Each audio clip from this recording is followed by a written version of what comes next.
मैं हमेशा एक मंत्रा देता हूँ कि सांस जो है नाड़ी से, जब आप इनहेल करते हैं तो आपका जो पेट है वो ऊपर उठना चाहिए। अगर आपका पेट ऊपर नहीं उठ रहा है तो फिर गड़बड़ है। क्यों?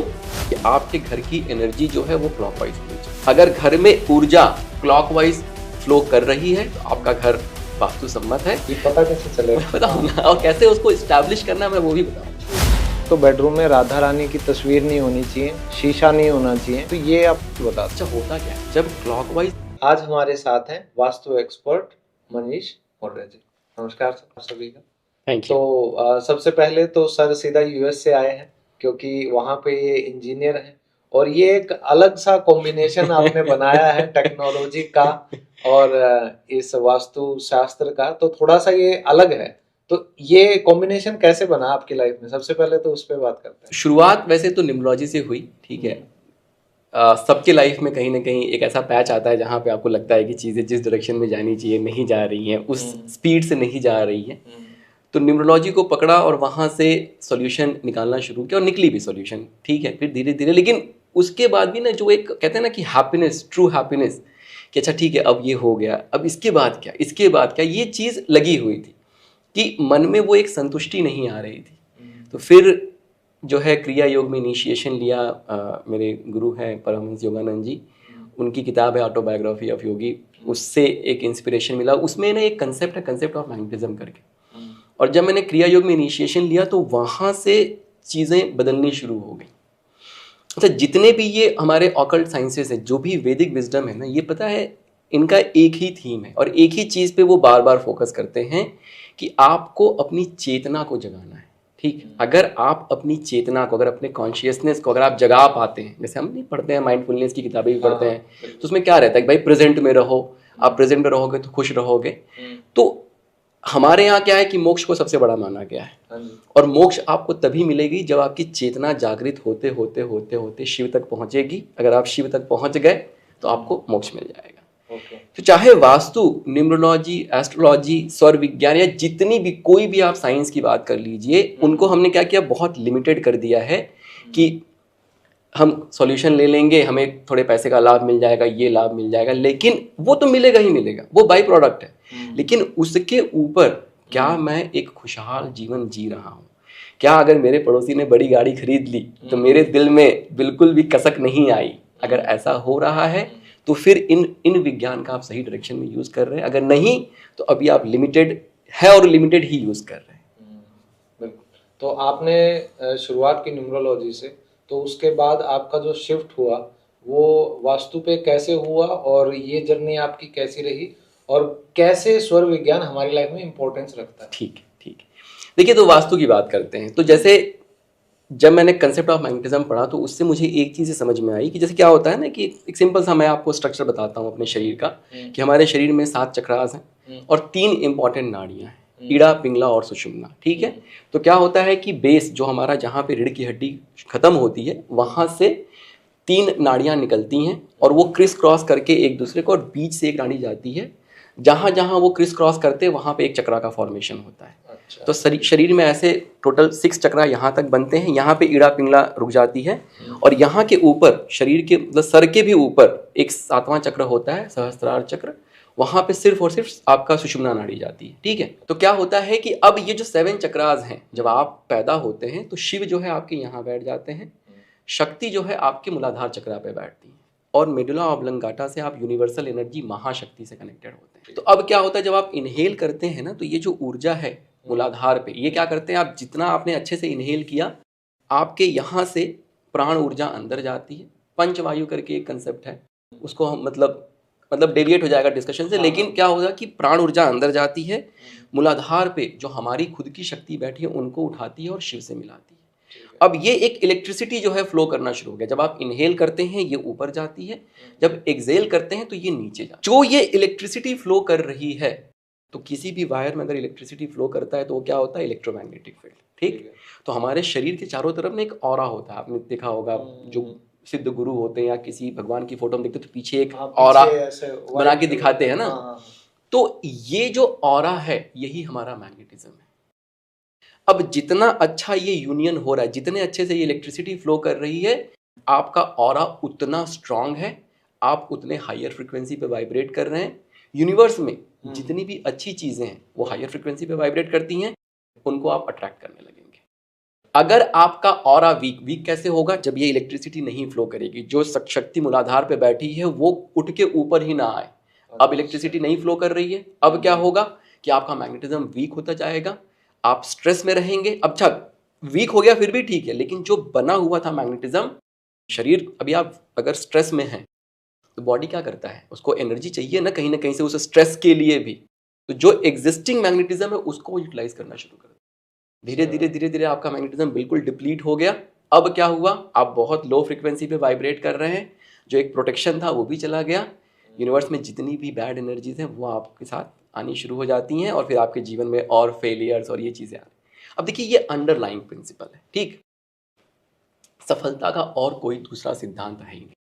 जो व्यक्ति सफल है उसके जीवन में ये घटना घट रही है, चाहे वो अवेयर है चाहे नहीं है, ठीक है। जब मैंने न्यूमरोलॉजी करना शुरू किया तो फिर 7 चक्रास हैं, उन 7 चक्रास को 9 प्लैनेट्स जो है गवर्न करते हैं। तो अगर अच्छा, जो ये इलेक्ट्रिसिटी फ्लो कर रही है वो उन चक्रास से होके गुजर रही है, अगर उन चक्र में अगर कहीं इम्बैलेंस है तो इलेक्ट्रिसिटी फ्लो कर पाएगी क्या? ब्लॉक हो जाएगी, रुक जाएगी। तो जब हम न्यूमरोलॉजी यूज करते हैं तो इन चक्रास को वो चक्रास ओपन होने शुरू हो जाते हैं। अच्छा। जब वो चक्रास ओपन, जैसे आपने हर प्लैनेट को बैलेंस कर लिया, उनकी एनर्जी को बैलेंस कर लिया, अब क्या हुआ, वो चक्रास ओपन होने शुरू हुए, इलेक्ट्रिसिटी जो है प्रॉपर फ्लो करनी शुरू हुई। ये एक एस्पेक्ट हो गया आपकी खुद की एनर्जी से। अब वास्तु पे आते हैं।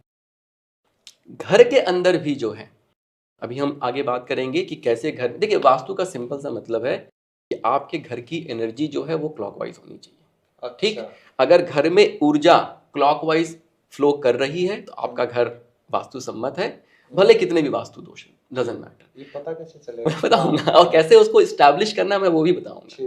अगर ऊर्जा एंटी क्लॉकवाइज मूव कर रही है तो फिर अच्छा, गड़बड़ क्यों है समझिएगा।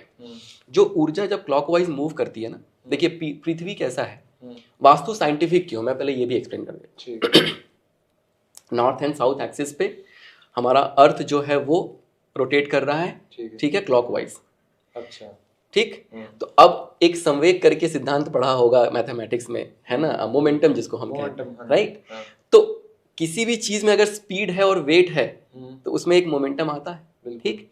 तो अब पृथ्वी जो है इस डायरेक्शन में क्लॉकवाइज मूव कर रही है, तो इसका मतलब कि इस धरती पे जितने भी लोग हैं उनके अंदर ऑलरेडी क्लॉकवाइज का मोमेंटम बना हुआ है, राइट। हम सबके शरीर में भी बना हुआ है, हमारी एनर्जी भी वैसे ही क्लॉकवाइज। यस। और कैसे पता क्लॉकवाइज आपकी एनर्जी मूव करती है? जब आप इनहेल करते हैं ना, मैं हमेशा एक मंत्र देता हूँ कि सांस जो है नाभि से चले, ठीक। जब आप इनहेल करते हैं तो आपका जो पेट है वो ऊपर उठना चाहिए। अगर आपका पेट ऊपर नहीं उठ रहा है तो फिर गड़बड़ है। क्यों?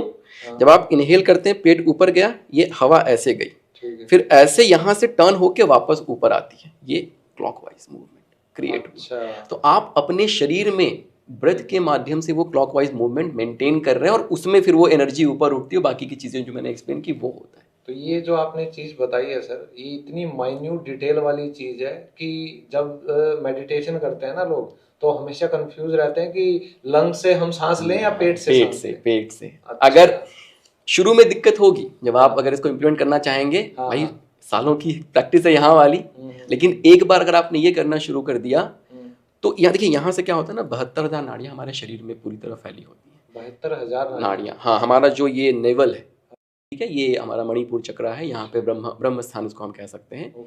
तो यहाँ से जो ऊर्जा है ना वो पूरे 72,000 पूरे शरीर में फैलती। तो अगर आप यहीं तक सांस ले रहे हैं तो अब यहाँ पे ऊर्जा जा ही नहीं रही। तो अब आप जब वो ऊर्जा, दो चीज होता है, जब आपने सांस लिया यहाँ से ऊर्जा पूरे शरीर में फैली और यहीं से वो मूलाधार से शक्ति को उठा के ऊपर लेके जाती। तो ये दोनों प्रोसेस नहीं होता है। तो आपको अब आप वीक हो जाएंगे, आपके अंदर बीमारियां आ जाएंगी, आपको स्लगिश महसूस लगेगा कि अरे यार मजा नहीं आ रहा। तो अगर आप छाती से सांस लेते हैं तो बीमारियां आएंगी? हाँ बिल्कुल आएंगी, क्योंकि वो जो पंचवायु का जो प्रोसेस है वो प्रोसेस आपने कंप्लीट नहीं। अब देखिए, घर भी क्या है हमारा, अपने आप में एक छोटा सा यूनिवर्स है, ठीक। और घर जो है या वो पृथ्वी पे तो ही है, तो उसकी डोरमेंट एनर्जी क्या है? क्लॉकवाइज ही। तो अगर आप क्लॉकवाइज ऐसा घर बनाते हैं जिसकी एनर्जी क्लॉकवाइज बनी हुई है, भाई अगर आपने ऐसा घर बना दिया, ऐसा कोई निर्माण कर दिया या ऐसी कोई चीज कर दी कि अब उस क्लॉकवाइज मूवमेंट को आप ऑब्स्ट्रक्ट कर रहे हैं। तो अब क्या हुआ, घर की एनर्जी कॉन्ट्रडिक्शन वाली है। अच्छा, होता क्या है, जब क्लॉकवाइज मूवमेंट घर में होता है ना, तो वो जो एनर्जी है ना, वो हमारे मूलाधार से उठ के हमारे आज्ञा चक्रा पे आती है, वो हमें भी अफेक्ट हमें करती है। उसी से अफेक्ट हो रहा है। जो ये अफेक्ट हो रहा है ना, देखिए जीवन में जो भी होगा वो आपके माध्यम से ही होगा, आपकी एनर्जी के माध्यम से होगा। घर की ऊर्जा अगर अच्छी है तो वो आपके थ्रू ही उसका क्या कहते हैं, अच्छा या बुरा जो भी रिजल्ट है वो दिखना शुरू होगा जीवन में। तो जब घर की क्लॉकवाइज एनर्जी है, आपके जीवन का उद्देश्य क्या है, भाई आपका मैग्नेटिज्म हाई रहे, उसके लिए क्या होना चाहिए, आपकी ऊर्जा ऊपर की तरफ फ्लो करनी चाहिए। अब घर की जो क्लॉकवाइज एनर्जी है वो भी आपके मूलाधार से सपोर्ट करती है उस चीज को, तो घर आपका सोर्स बन गया। नहीं तो वो ईंट पत्थर, नहीं तो सिंक बन गया, ईंट पत्थर भी नहीं है। अच्छा, अब वो सिंक बन गया। अब क्या हुआ, घर में अगर clockwise anti clockwise energy move कर रही है तो आपके मूलाधार से ऊर्जा वो लेना शुरू करेगा। अच्छा, आवश्यकता, वो आपको ड्रेन करेगा, क्योंकि मोमेंटम तो अभी भी क्लॉकवाइज ही है ना। तो उस क्लॉकवाइज मोमेंटम को बनाने के लिए पृथ्वी क्या करेगी, आपकी एनर्जी खींचनी शुरू करेगी। तब आप जो है फिर स्ट्रेस में और बाकी जो दिक्कतें आती हैं वो आनी शुरू होती हैं। तो वास्तु सिर्फ घर से लिमिटेड नहीं है। अगर हम इस कंसेप्ट को समझते हैं मैग्नेटिज्म का, तो मतलब मैग्नेटिज्म मतलब क्या, हमारी चेतना को ऊपर लेके जाने का एक माध्यम है वास्तु। कि आपने बता दिया कि हमारी जो बॉडी की एनर्जी है, जितना मैं समझ पाया हूँ, वो हमारे घर की एनर्जी से कनेक्टेड है। हाँ, और ये सिंपल मैथ्स है, अगर हमारी एनर्जी नेगेटिव है, घर की पॉजिटिव है तो भी नेगेटिव जाएगा। और घर की एनर्जी अगर नेगेटिव है, हमारी पॉजिटिव है तो भी वो नेगेटिव हो जाएगा, है ना सर? तो अब आपने ये बता दिया कि हमें कैसे समझ में आ जाए कि हमारा ये घर पॉजिटिव है या नेगेटिव। एक तो इंसान को फील हो जाता है, पहली बात। दूसरा, स्ट्रेस, झगड़े, कलेश, टेंशन, ये सब चीजें नहीं होंगी। हेल्थ वाइज आप बिल्कुल सही रहोगे। तो आपके सारे जो 5 जो आप बता रहे हो तत्व, वो बैलेंस है, घर के भी आपके भी। लेकिन इनमें से कुछ भी गड़बड़ है तो पहले घर पे जाओ, वहीं से हमारी एनर्जी चैनलाइज होती है। वैसे तो सर इतनी छोटी छोटी और बड़ी बड़ी चीजें अगर बात करने लगे तो मतलब सारी जिंदगी निकल सकती है। हाँ, मेरा ये कहना है ना कि सिंपल सा बात है सर, एक ही ऑब्जेक्टिव आदमी के जीवन का, एक ही उद्देश्य होना चाहिए, अपनी चेतना को, अपने कॉन्शियसनेस को कैसे ऊपर करूं, मैं शिव से कैसे मिलूं। अगर आप इस पे काम करना शुरू कर देंगे, सारा कूड़ा कचरा अपने आप निकल जाएगा। अगर आप वास्तु भी घर की करते हैं तो उसी डायरेक्शन में सोचिए, ये कॉन्शियसनेस में मेरे काम होने वाला है कि नहीं, ताकि मेरी एनर्जी इफेक्ट ना हो। एग्जैक्टली, मेरी एनर्जी और ऊपर ही जाए। भाई जो साधु संत थे वो सीधा बैठते थे हमेशा, हाँ, रीड गेट, ताकि उनकी एनर्जी में जरा सा भी, जो ये स्वर विज्ञान है उसमें है कि सुबह जब आप सो के उठते हैं, जो नॉस्ट्रिल एक्टिव है वही पैर जमीन पे रखिए। क्यों? क्योंकि उस समय भी मेरे एनर्जी में सटल वाइब्रेशन नहीं होना चाहिए, तो मेरी एनर्जी जो अभी अच्छे से फ्लो कर रही है उसमें डिस्टर्बेंस आएगा, सारा साइकिल बिगड़ सकता है। सारा टेक्स्ट लिखा इसीलिए गया हुआ है, और हर युग के लिए लिखा गया कि भैया तुम्हारा जो चेतना है ना, अब कलयुग में बिल्कुल गिर गई है। अब खाली किताब पढ़ने से नहीं होगा, आपको थोड़ी क्रियाएं करनी पड़ेंगी। आप योगा करिए, प्राणायाम करिए, तब जाके आपकी चेतना ऊपर उठनी शुरू होगी। लेकिन अगर यहाँ से आप द्वापर में गए तो द्वापर में अब आप गीता पढ़िए, आपको समझ में आ जाएगी, लेकिन आपकी चेतना उस लेवल की होनी चाहिए। आजकल लोग कहते हैं कि हम गीता पढ़ते हैं, लेकिन ज्यादातर लोगों गीता पढ़ते बेशक है, समझता कोई नहीं है। सर समझ कितने लोग, कोई समझ नहीं रहा है, वही तो मैं कह रहा हूँ, कोई नहीं समझ रहा है। और क्यों नहीं? क्योंकि आप योग्य ही नहीं है। आप मेडिटेशन में बैठ रहे हो, ठीक है, किसी आश्रम में गए, वहां उन्होंने सिखा दिया सोहम सोहम सोहम सोहम, अच्छी बात, लेकिन भैया उसको पहले ये तो समझाओ कि उसके पीछे का मैकेनिक्स क्या है। मैंने आपको शिव शक्ति का पूरा बताया अभी। अब आपको एक पिक्चर मिला ना, आपने विजुअलाइज किया ना कि ये प्रक्रिया मेरे अंदर हो रही है, और यही प्रक्रिया से मैं यहाँ तक पहुंचूंगा, फिर इसके बियॉन्ड भी पहुंचूंगा। तो ये चीज कोई नहीं शेयर करता। स्टेप बाय स्टेप प्रोसेस होता है। आप कलयुग से ऊपर उठिए, ऊपर में जाइए, जब द्वापर कृष्ण बनेंगे तो आप इस जगत में अच्छा करेंगे। क्यों? आपके अंदर कूटनीति, बाकी की चीजें आ जाएंगी, आपके अंदर समझदारी आ जाएगी। उससे ऊपर उठेंगे तो त्रेता में जाएंगे, अब आपके अंदर राम बनने की कैपेबिलिटी आ सकती है। यहाँ सामने वाले ने गाड़ी लिया तो मुझे दर्द नहीं हो रहा है, नहीं तो आप फर्जी राम बने हुए हैं। रामायण पढ़ के अगर आप बिल्कुल समझ रहे ना। और फिर जब राम आप बन गए तो अब इससे ऊपर चले गए, जो हमारा अनाहत चक्र है इससे ऊपर चले गए। अब यहाँ से ये स्पिरिचुअल की जर्नी शुरू हो गई। अब आप शिव के नजदीक पहुंच गए, तब आप सतयुग में पहुंच जाते हैं। ये असली पर्पस है लाइफ का भी, ठीक है। लेकिन life is all about energies, yes, balance of energies, और सक्सेस भी उसी से मिलेगा, और फाइनल जो जर्नी है वो भी उसी से होगी। लेकिन इसको कोई नहीं समझता। लोग जो है इसको बड़े ही इंडिविजुअल तरीके से बस देख रहे हैं। ऐसे ऐसे रेमेडी, सुअर को रसगुल्ला खिला दो, ये रेमेडी लोग दे रहे हैं। मेरी वाइफ ने मुझे दिखाया कि ये देखिए, मैं कहा क्या है, उसमें वो मैडम कह रही हैं कि आप सुअर को जो है रसगुल्ला खिलाइए, आपका रुका हुआ काम बन जाएगा। क्या करना है, मतलब क्या करना चाह रहे हैं आप सोच के देखिए, क्या लॉज, आपने कभी खिलाया है क्या? आप वो रेमेडी दे रही हो, आपने कभी खिलाया है क्या? सर लेकिन मैं एक बात और पूछना चाहूंगा। एक तो जैसे ये हम वास्तु की बात कर रहे हैं, एनर्जीज की बात कर रहे हैं, एक तरफ हम गीता की बात कर रहे हैं तो कर्मों की हम बात करते हैं। बहुत अच्छा क्वेश्चन है ये। तो इन दोनों में हम बैलेंस कैसे करें? इतना बढ़िया क्वेश्चन आपने पूछा है, दिल खुश हो गया मेरा। बताता हूँ क्या है। क्या होता है जब हम पैदा होते हैं ना, तो जो हमारा स्पाइन है ना, एनर्जी स्पाइन, हड्डी है एनर्जी वाली, फिजिकल नहीं, ठीक है, हमारा सारा कर्मा वहीं पे इकट्ठा हो जाता है। पास्ट पूर्व जन्मों के जितने भी कर्म है वो वहीं इकट्ठा हो जाता है। जब आपकी ये प्रक्रिया शुरू होती है, इलेक्ट्रिसिटी फ्लो करना शुरू करती है, जितनी इंटेंस इलेक्ट्रिसिटी फ्लो करेगी, आपके कर्मा को वो बर्न करना शुरू करती है। अब आपके पास्ट लाइफ कर्मा भी बर्न होने शुरू हो गए, और धीरे धीरे धीरे धीरे जब एक दिन ऐसा होता है कि सारा कर्मा बर्न हो गया ना, जो आपका सेंटर वाला चैनल है ना, वो बिल्कुल ओपन हो जाता है। अब जब ऊर्जा ऊपर जाएगी तो बीड़ा पिंगला से नहीं जा रही है। अभी तक आपको फिजिकल सक्सेस मिला हुआ है, सीधे सुषुम्ना से जाएगी और सीधे सहस्त्रार पे पहुंच जाएगी। अच्छा, अब आपका वो यूनियन जो है, आपको जो वो चमत्कार होना था जीवन में, चमत्कार हो गया। तो ये कर्मा जो है हमारे स्पाइन में इकट्ठा रहता है। जितना ज्यादा हम इस प्रोसेस को एक्टिवेट करते हैं, उतनी ज्यादा इलेक्ट्रिसिटी बढ़ेगी और उतना मेरा कर्मा जो है बर्न होना शुरू। तो अगर मान लो जैसे महाभारत की बात करें, भीष्म पितामह थे, वो उस शैया पे, बाणों की शैया पे लेटे हुए थे, तो अपने पिछले जन्मों में जाते रहे, तो लेकिन एक शायद 84वां या 92वां उनका जन्म था, उन्होंने तितली को कुछ चुभोया था, उस वजह से उनको वो चीज मिली। तो हम अपने कर्मों से मुक्ति पा सकते हैं एनर्जी वाली चीज से? इसी से पा सकते हैं। अच्छा, अगर मतलब ये एक तरह से आपके उस प्रोसेस को एक्सेलरेट कर देगा। तो उनको ये नहीं पता था, भीष्म पितामह को नहीं पता रहा होगा। ये भगवान कृष्ण ने बताया गीता में। जो क्रिया योग है ना, भगवान कृष्ण का दिया हुआ है इस धरती पे, उसमें ये चीज साफ साफ बताई गई है। This is the fastest route for the self realization. क्यों? क्योंकि आपके कर्मा आप बर्न करना शुरू कर देते हैं। अब आपको यहाँ पे फिजिकल लेवल पे हिसाब किताब देने की जरूरत नहीं है, एनर्जी लेवल पे आपने बर्न करना शुरू कर दिया उन कर्मा को। अच्छा, और जैसे जैसे आपकी चेतना ऊपर उठनी शुरू होती है, आप गलत चीजें करना वैसे ही छोड़ देते हैं। तो आप नए कर्मा आप एक्यूमुलेट भी नहीं कर रहे हैं। जब पुराना कर्मा खत्म हो जाएगा, तभी आपकी सुषुम्ना पूरी फ्री होगी, और जब सुषुम्ना फ्री होगी तभी आपको मोक्ष मिलेगा। देखिए, बिना उस सुषुम्ना के फ्री, और सुषुम्ना में ही बैठा हुआ है कर्मा आपका।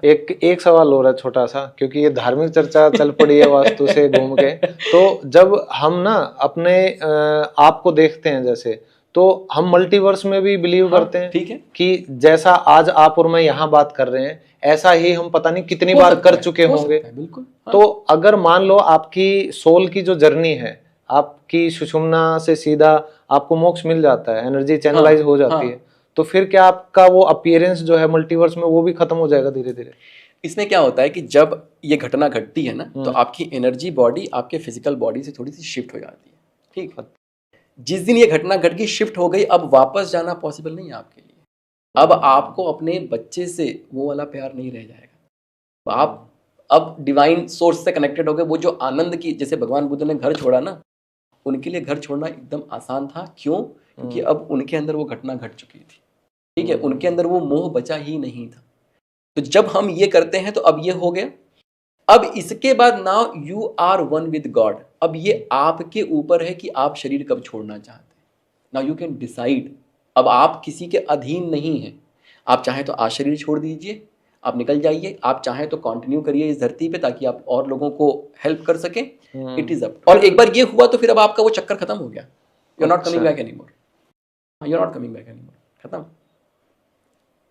मोक्ष वही है, मोक्ष वही होगा। तो ये सारी जो दुनिया चल रही है, ये अगर हर कोई ऐसे करना शुरू कर दे तो दुनिया भी तो खत्म हो जाएगी। हाँ, तो खत्म होगी तो अच्छी बात है ना। बिकॉज देखिए क्या होगा, यूनिवर्स एक्सपैंड होते जा रहा है, तो दुनिया बनते भी जा रही है। लेकिन जब चेतना का स्तर ऊपर उठेगा तो सतयुग आएगा, अच्छी दुनिया भी बनेगी, और उससे लोग सेल्फ रियलाइज्ड भी होंगे। तो और at the end of the day सब शून्य ही तो होना है। अच्छा, आज जब इतना एक्सपेंशन है, तो ये शून्य से बना और शून्य पे ही खत्म हो जाएगा। बिल्कुल। और वो तभी होगा जब हर कोई धीरे धीरे अपनी हाँ। जर्नी को कंप्लीट कर कंप्लीट लेगा। करेगा। सही बात है। अच्छा, तो ये भगवान खेल रहे हैं क्या हमारे साथ? भगवान खेल ही रहे हैं और क्या। हाँ? ये तो एनर्जी लेवल पहले पे खेल पैदा रहे हैं। कर दिया, बोला अब तुम नहीं, वो कैसा है ना कि हम लोग बाई प्रोडक्ट हैं। वो जो उनके मन में एक इच्छा पैदा हुई ना, हाँ तो कितने मल्टीपल यूनिवर्सेस बन गए। हाँ तो we are just a by product of that energy, जो उनकी एनर्जी निकली। तो हम लोग, भगवान ने ऐसा नहीं कि भगवान ने हमें बना दिया, ये एक तरह से आप कह सकते हैं कि वी आर बाई प्रोडक्ट। हमें आना पड़ गया, अब उस एनर्जी को छोड़ के हमें आना पड़ गया। जबरदस्ती हम आए इस दुनिया में, ठीक है, क्योंकि अच्छा। जो एक नाद पैदा हुआ उससे बहुत सारी चीजें बनी ना। तो ये सब जो सृष्टि बना, ये बना, वो हम बना, क्रिएट हो गए। एग्जैक्टली। अच्छा, तो वो जो इम्बैलेंस क्रिएट हुआ, उससे ये सारा का सारा मतलब क्रिएशन हो गया। तो सर से अगर आपको कांटेक्ट करना है, चाहे वो वास्तुशास्त्र हो, स्वर विज्ञान हो, या बाकी की न्यूरोलॉजी से रिलेटेड कोई चीज, कोई भी आपको दिक्कत है, और अभी जिस तरीके से सर के साथ में डिस्कस कर रहा था ऑफ कैमरा भी, तो जितना सर ने शास्त्रों को पढ़ा है और उनको ऊर्जाओं को समझा है, उसके बारे में भी सर जुड़े हुए हैं एक संस्था से, और सर के प्रॉपर कोर्सेज भी चलते हैं।